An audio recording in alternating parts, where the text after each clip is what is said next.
It's the show where Hawaii's newsmakers come to talk and to take your questions live. From the nation's capital to Honolulu Hale, from the state legislature to the fifth floor. We bring the experts to you and ask them what you want to know. Spotlight Hawaii with Yanji Denise and Ryan Kalei-Suji on the digital platforms of the Honolulu Star-Advertiser.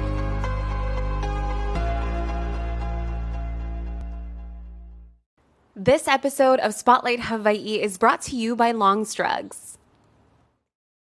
Aloha, happy Wednesday. Thanks so much for joining us here on Spotlight Hawaii. I'm Yanji Denise, joined by Ryan Kalei-Suji. We are streaming live on the digital platforms of the Honolulu Star-Advertiser. And Ryan, today we head back to your home island and mine, Hawaii Island, for a conversation with leadership there. That's right. We are joining us this morning is Mayor Mitch Roth from the Big Island in his office in Hilo. Good morning, Mayor. Thanks for joining us. Good morning. Aloha. Well, we got a lot to talk about and catch up with you. It's been some time. It seems like we always bring you on and there's some sort of natural disaster. So it's nice to be able to talk to you when you're not in the middle of a crisis here. But we want to start talking about healthcare in the area. You know, we know that some of the headlines that have been made regarding the hospital and healthcare overall system on Hawaii Island. We spoke to both the CEOs of the Kona community and Hilo hospitals who are currently asking for more funding from the legislature, $20 million for Kona and $50 million for Hilo. If you can tell us about those conversations that are being had, your involvement and your assessment of the state of the hospitals there. You know, you talked about emergencies. I really do believe this is an emergency situation. Hawaii County is really lacking in healthcare resources. I think we have about a 50% shortage on healthcare workers.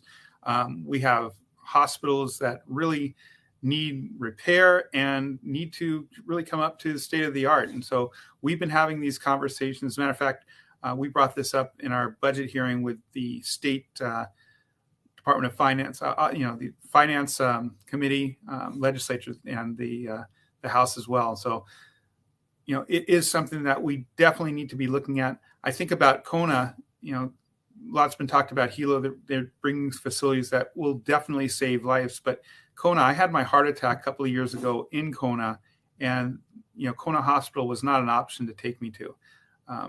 We really need to be looking at building things up, especially when you think about things like the life flights being canceled for a while and some other things. So we've been having some great conversations with the governor, with the state, and the hospitals themselves. Well, that's good to hear. You know, when we spoke to the CEO of Kona Community Hospital, one of the things that he pointed to was a staffing shortage, and that leads back to housing. It seems that all roads in our community, when it comes to big issues, really lead to housing. I know you've got a housing measure that you're advocating for in the legislature at the moment. Can you tell us a little bit about that and how you hope it will alleviate some of the housing issues that your county is facing? Sure. Like the rest of the state, we're dealing with issues on how long it takes for permits to get through, and we're trying to find every way we can to make those permits go through a little bit quicker. One of the things we found is that some of the rules that we have are difficult to change. There's a law that says after 2 years of adopting the state building code recommendations, which is an international code, it makes it really difficult to change. And there's a question whether you can or not. And so HB 920 we submitted there, so we're able to make changes in the law. And just to give you an idea, it's not that we're going to not take the international building code, but it allows our council members to go back and take sections that don't work. One of those things are snow loads. We don't have a lot of snow in Hawaii, and so we should be able to make different changes there to reduce the cost of housing. But the biggest one that we're seeing right now in Hawaii County has to do with wind speeds. And the law requires that if you have more than 130 mile an hour wind speed, you have to have a licensed engineer sign off. Sounds like a good law. The architects are able to check the wind speeds. However, for a licensed engineer to sign off, you have to have licensed engineers.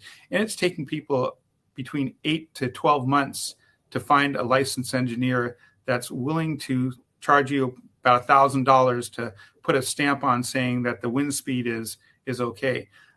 Things like that really can help us speed up the permitting time that don't really affect safety, the county councils should have the ability to make changes. And we're really happy to see that a lot of the other islands have been jumping on board and supporting this bill as well. Well, beyond just going back to what you were talking about earlier and just the shortage of healthcare workers, this is something that has continued to be a problem for the Big Island. What are your thoughts of how you can alleviate just the overall medical shortage and the amount of medical personnel? Of course, we talked about housing and how that may impact the staffing, as Yanji alluded to in her question. But what are some other remedies, and what are some of the things that you believe need to happen, or how you're working with officials to increase the amount of medical professionals that end up making Hawaii Island their home? One of the great things we're trying to work with outside developers, as well as the state, as well as county officials. We're working right now with a couple of groups that are looking at building workforce housing, both around the Kona and the Hilo Hospital. And what we've tried to do is we've tried to make those projects move versus having people try to figure out their ways. And so I just had someone in here the other day that has a great idea. Part of it's going to require us to get some land from the DLNR, turn it over to the county, or possibly not even to the county, but maybe Hawaii Healthcare Systems or a public-private partner to put the land out there so we can build workforce housing. So we've been working out different ways of building relationships to solve the problem. And I think that's going to be one of the big ones, is how do we create workforce housing for healthcare, as well as just about everything. Agriculture is another place where we're looking at these workforce housings. The hospitality industry is looking at similar things. And so we're trying to build those partnerships and make the changes, such as in HB 920, to make sure that these things happen. The funds that are being asked for are significant: $50 million for Hilo, $20 million for Kona. When you're making this pitch, what kind of opposition, if any, are you running into? And what are you telling lawmakers about why this is so important, and that why this is really a statewide issue as opposed to just being one that is limited to your county? Well, I haven't really had too much opposition from our lawmakers when I've been talking to them. For me, this is a matter of life and death. And, I told you about my situation in Kona. Same thing for Hilo. When I was in the hospital in Hilo, there's 11 ICU beds, and all of those beds were filled up at every time. Today, as we sit here, I could guess from conversations that I've been having with the hospital that there's probably about 25 to 30 people who are sitting in an emergency room as overflow because there's not enough bed space to put them in. And so this is really a matter of life and death. And so as I look at our legislators, I think when these kinds of things come up, I feel optimistic that they're going to make some good decisions to make sure that we get the funding. Well, someone else who we talked to about this and supports the efforts is, of course, Governor Green, who has experience working in this industry, specifically working in Kona as well. But I wanted to ask you just about your relationship and working relationship with the governor. Of course, he's in his new position now, serving as the leader of the state. If you can update us on how things are going with the transition with this new administration, how often are you speaking to him? Do you have regular meetings, and how the overall dynamics have been thus far? Yeah, so we've started with the mayors and the governor having regular meetings, and the relationship with the governor, as well as the other mayors in our state, has been really, really good. For us here on Hawaii Island, I can't say enough good things. We're talking about the hospital. I was in a meeting the other day with the hospital about their build out at Hilo Hospital, and one of the issues came up was part of the land that they're building is on DLNR land, part of the land is on Hawaii Healthcare Systems land. And so I sent a quick email over to the governor, and both he and Don Chang, Chairman Chang from DLNR, got back saying that they're going to expedite what they're doing. Same thing with the other departments. Ed Sniffen over at Department of Transportation, we're working on a road that comes out of Waikoloa, which is right now I think the world's largest cul-de-sac. And so where things have kind of bogged down before we put out what we want to do, some of the problems we've had, and Ed's come back and said, yeah, let's work together. Let's make this happen. we're meeting with Chairman Chang from DLNR on some other issues, and they're willing to work together with us. We're working together with Lieutenant Governor on childcare, and what's really great is so far what we've seen is they've been really welcoming to collaborate, and we're willing to collaborate with them. That's what I've done throughout my career as a community-oriented prosecutor, build partnerships to solve problems, and that's really what I'm seeing from the state right now. It's been really, really refreshing. One of the priorities for this administration, where there could be some daylight between the counties and the state, is the green fee that's moving its way through the legislature now, which would levy a tax or a fee, if you will, of around $50 per person coming into the state that is a non-resident. What are your thoughts on the current state of the green fee, this sort of statewide the statewide fee, as opposed to doing site-specific fees like we see at Diamond Head, Haleakala, also, Hapuna Beach Park charging for parking. Just your thoughts on the green fee and whether you think it's a good idea. Well, I think first and foremost, our administration has been looking at sustainability of our environment, of our people, of the ability for our kids to raise their kids here. And so there's no doubt that we have to protect our natural resources. I personally prefer site-specific. I see them actually going to serve the things that they're looking at. And I have a really good example. Kalu Beach Park, there's a lady, Cindy Punahele, and her group that has started working on protecting the reefs and making sure people aren't wearing the wrong sunscreens, making sure they're going to the correct places. And, a site-specific fee to rebuild that area makes a lot of sense. And my preference is it doesn't go through the state or through the county, but goes right to, a third party private vendor versus having to go through all of the state processes. So I think the idea is a good one. However, I'd rather see it site specific and making sure that we're really doing what we're supposed to doing with those funds and, the best use in the quickest way possible. Well, when you look at it and the site-specific, Hapuna Beach is one example of a site-specific place on Hawaii Island. What other areas do you think that this could be implemented in that falls under the state or county purview and could be and is set up in a way that would allow for some sort of exchange fee where it could actually be regulated? Yeah, so again, places like Kalu beach parks where they already have groups that are working there to make things happen. The Kohala Center is part of that. There's some other places, possibly in North Kohala, Waipio Valley, maybe another one of those places. I think, we have to put it out to our community, though, as well. I'm interested to ask you, switching topics here, because we always have a lot to ask you about. Hawaii County is the first to implement a sensitive places law when it comes to the new concealed carry permits that are allowed now. Hawaii residents can carry guns on their person with proper permitting. The county council did pass legislation in your county that limits where guns can go. What are your thoughts on that legislation? There's a similar bill that's moving its way through the legislature, sponsored by Senator Rhodes, that would make this a statewide sensitive places ban. Do you think it should be regulated at the state or the county level?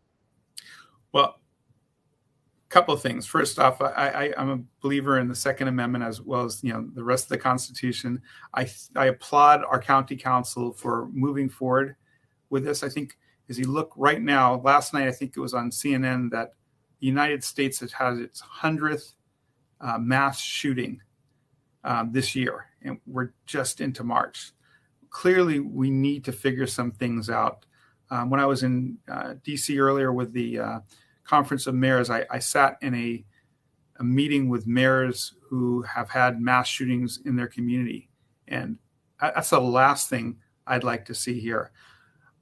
The bill that went through the council, I didn't sign it. I didn't sign it because I didn't like it. I think there were some legal obstacles that are going to come up and challenges that are going to come up. I do think that doing it on a statewide basis is a much better way of going. Make sure everybody's on the same page rather than going from one island to another island, all having different ideas. And so is that conversation happening with the other mayors, with the administration?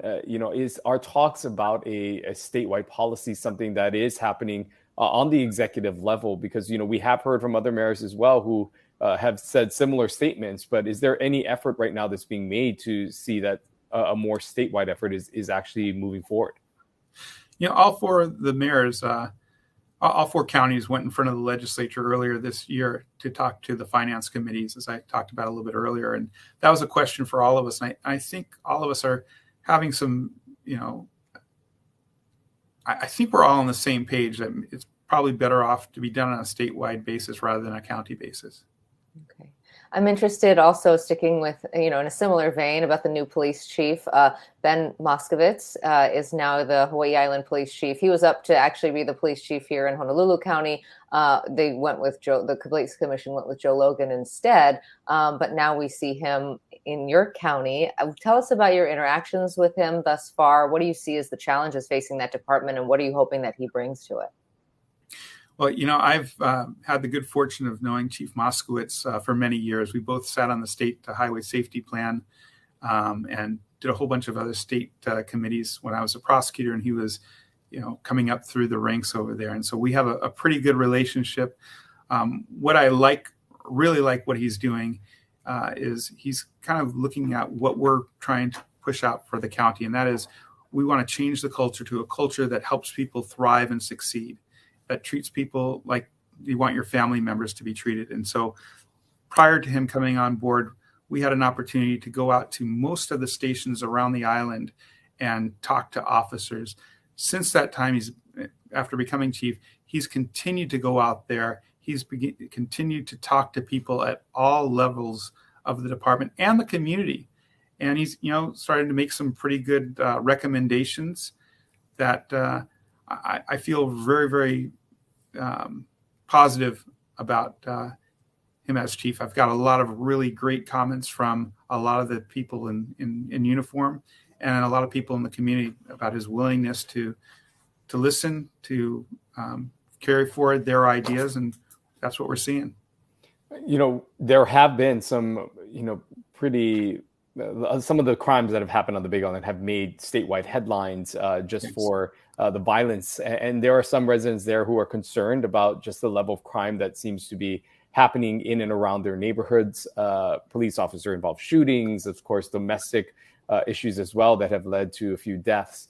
How do you see the overall crime on Hawaii Island right now? Do you believe that this is an issue that crime rates are up? And if so, what can the police department do? What specific areas? Is it more recruitment? I mean, what are some of the issues that you folks are dealing with if crime is, in your eyes, an issue on the Big Island? I do see that crime is coming up, but I don't put that on the police chief or on the prosecutors for that matter. We've seen a lot of things happen through judicial decisions and through the legislature.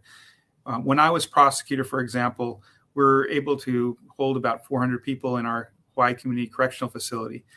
Now, because of everything that's gone on, I think there are 230 people that they're able to hold. And so a lot of those people that we were holding for safety reasons are now out because it started off with COVID, where they started decreasing the number of people incarcerated. And then, it's continuing on for overcrowding. So the state is making some efforts to build some more facilities. But, what's happened is we've started getting a lot lighter on some of the offenses that we really need to be holding people, and we haven't. The other thing that, has not really caught up with everything is the ability to deal with mental health. In the past, the state had a lot more people working on mental health, and we're seeing that kind of come over to a lot more responsibility on the counties. We don't have departments of health, but we're training our police officers how to work better with people with mental health issues. And so I see the police as doing what they can, the prosecutors doing what they can with the limited resources that they have. Is there something that you think that can be done? I mean, are you asking the state, would it be state funding? Would it be state resource? Why have we seen this decline in resources available, specifically when it comes to mental health, do you believe? Well, I think mental health, this started many years ago. And there was a decline and they've never really replenished that. I think a lot more people are having mental health issues, whether because of the kinds of drugs. We have methamphetamine, fentanyl, and some other things that are hitting that actually add to the whole mental health crisis. We have people that, coming through COVID that have different needs, and it's impacted a lot of people differently. And, we're seeing kind of the results. On law enforcement side, it generally doesn't start with them. It starts oftentimes in the home. And that's something that we have to all deal with. Something else that you have brought attention to has been the state of the sewage facility there. And if you can give us an update on where things stand, because we know that this has been a priority of your administration, is the upgrades to the wastewater treatment and sewage facility on Hawaii Island. What can you tell us about where things are at there? We came in, I think the most surprising thing to me was how poor shape our infrastructure was in. And our Hilo wastewater facility is one of those places that after getting in, I was able to take a tour of and just see how bad it is. And what worries me is we're one or two big earthquakes away from a major disaster that would impact not only Hawaii County, but possibly the state. And so we've started really quickly working on a rebuild. The designs have been made. The RFPs are out there. We're going to spend more money on this than anything our administration does. And most people probably won't care about it because it's something that's out of sight and out of mind. But it's the right thing to do. And we felt if we didn't do it, we see how people react to Red Hill. If you knew that Red Hill was going to happen and you didn't do anything, that would have been terrible. And I think we're in that same situation that if we don't do something, we could be putting millions of gallons of raw sewage out into our oceans, which impacts, the sustainability of our island, the ability for our kids to raise their kids and their kids to raise their kids. No one wants to be swimming in waste. Absolutely. So how much money are we talking about here with those RFPs, and what's your time frame? What you said, one or two major earthquakes. The Big Island has an earthquake just about every day. Granted, they're pretty small, but how concerned are you about the timeline and how much time you have to make this happen? We are concerned. We got these plans done in probably record time. Like I said, it's out for RFP. We expect them to start building this year, and it'll probably get done in a couple of years after that. In the meantime, we just, cross our fingers and hope that something bad doesn't happen. Well, infrastructure just seems to be an issue on the Big Island. And we know that there have been a number of upgrades and just work that is being done on many of the roadways, as well as the bridges along the Hamakua coastline. There are some of those bridges that are in some pretty desperate need of upgrades and repairs, which also, of course, costs money. What can you tell us about just the overall state of the infrastructure when it comes to some of those important bypass areas and routes of transportation for inter-island commerce, and what is being done to upgrade some of these bridges and other roadway areas? Luckily for me and for the county, a lot of those bridges are on the state's land. And I got to say, this last year, we've seen two of our, major needs as far as bridges. They've already been finished. And so there may be a few other of those bridges. We have a few of our county bridges that we are working on. But this last year, we had a situation where we had state bridges out, and the backup bridges on the county side were out at the same time. And so luckily, the state bridges are done. We're working on the county bridges now. I'm interested, when you came in, you held that sustainability summit, and throughout our conversation this morning, you've mentioned sustainability. That's been one of your sort of landmark goals, if you will. How do you feel that you're doing in progressing toward making Hawaii County more sustainable? And what specifically have you done until this point to reach that? And what are you looking forward to going forward? Yeah, I think we're doing some really great things, especially when you look at energy. We recently received a national grant to be a hydrogen mentor-mentee relationship with Namie, Japan, and with Lancaster, California. And so we're working a lot on our ability to provide clean energy in the future. We've been doing a lot of work with HECO and all of our partners to make sure that that's happening. We've really brought the conversation up on sustainability as far as our environment. And so we are working on environmental issues such as the Hilo wastewater facility. That's something that, like I said, mayors are loved for building parks and all sorts of things. I would love to be able to build parks, but, we need to make sure that we're taking care of our environment. So we've been getting involved with a lot of environmental projects. We're working with other places on tourism. A lot of people don't think tourism is a county issue, but we want to make sure that if we're going to be doing things, we're doing things right. And so next week, we're actually having a webinar with some of our Japanese sister cities talking about sustainable tourism, sharing ideas with them, having them share ideas with us, and working with different groups on what they're doing. We found that there's a lot of people that are actually working on sustainable projects here on Hawaii Island. And so one of the things we've done is we've created the Mayor's Sustainability Awards. We started giving out awards and started highlighting people that are doing great things. Agriculture is another one that we're really working on to improve. As a state, we bring in 90% of our foods, and so we're working on ways to help our people in agriculture. And one of the things we've also been looking at is housing. When we came in, we saw that affordable housing was not something that we were doing great on. We had about 1,000 units in the pipeline. At this point, we're over 5,000 affordable housing units in the pipeline. So we're working with people because in order for us to make sure we have a sustainable Hawaii Island where people can raise their kids and their kids can raise their kids here, we have to have housing and we have to have quality jobs. And so we're working with developers, we're working with the state, we're working with different people to make sure that those things are there. I'll say one more because I feel like I'm just running on. As far as the quality jobs, we've been working with different groups to make sure that those quality jobs of the future, which I think are going to be STEM, science, technology, engineering, mathematics, those things are happening. And so we've been working with nonprofits who did one this weekend that called Next Tech or the Success Factory, where they had a competition amongst kids to build sustainable projects. And so some of the things they talked about were dealing with our waste, recycling, and things like that.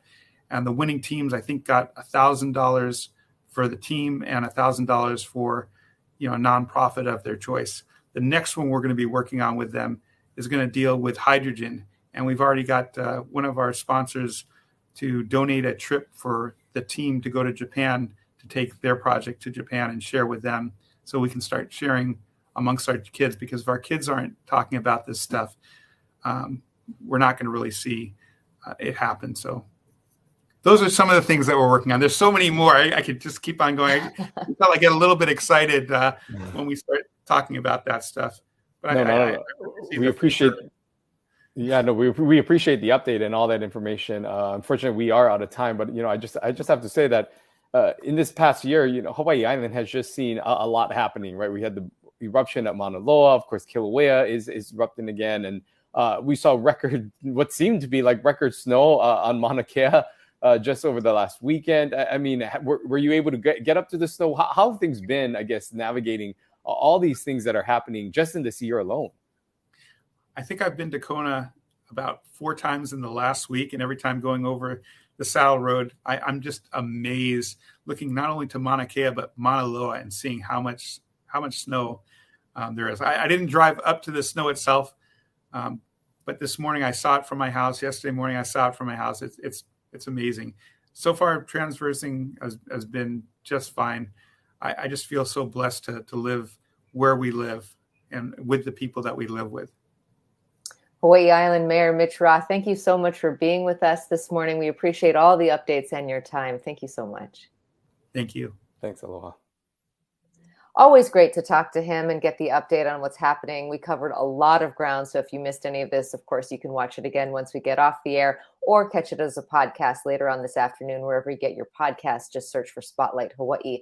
Interesting to hear, Ryan, from him about just how important he thinks it is for his island to get that medical funding. $20 million being asked for Kona Community Hospital and $50 million being asked for Hilo.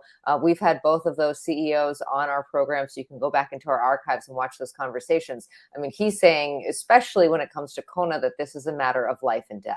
Yeah, and this is a sentiment that we've heard echoed by the CEOs of both hospitals when they were here on this program. And so far, as you heard the mayor say, that he doesn't seem to be running into too much resistance when speaking to legislators and lawmakers here at the Hawaii State Capitol about the importance of that money and what it will mean for the facilities of both the west and east side of Hawaii Island.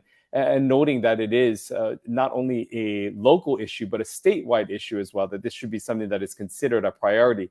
And we also know that the governor has strong feelings about this as well to support those hospitals.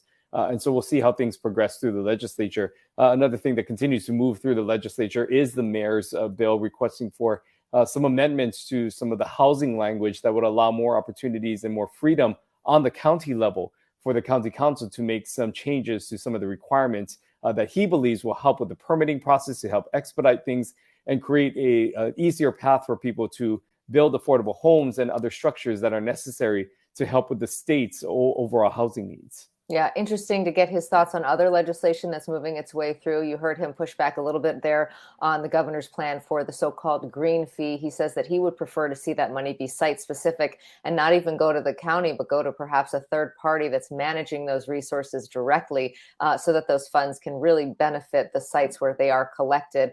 He also weighed in on gun legislation, saying that the counties, from his view, would prefer to have a statewide restriction on sensitive places rather than have it be a hodgepodge of rules county to county and have it be different depending on where you are and where you have your gun. We also heard about that wastewater project, not exactly the sexiest project, but one that he says is very vital to his community. Yeah, and something that has been a priority of this administration, saying that this will be the most money that they probably will ever spend, and most people won't recognize it. But noting that, unfortunately, it is such in dire state that it could be one earthquake away from a really major catastrophe that happens that really they are trying to avoid and expedite through and make sure that that does not come to fruition. But always great to catch up with the mayor. We encourage you to go back if you missed any part of this broadcast to hear some of his comments on some of the other issues that we discussed. Yes, on Friday, we're coming back to this island, and we'll be talking to an attorney. Her name is Christina Bear, and she is leading a class action lawsuit when it comes to the Red Hill families, the families who have been impacted by that initial spill. We'll hear about her class action lawsuit, what they're asking for, how much money they hope to get for these families, and what the specific claims are, what kind of damages they believe have been done, and why the Navy should pay for some of the damages caused. So we'll hear about that on Friday. We hope to see you right back here at 10:30 then. Until then, take care of yourself. Aloha. Aloha.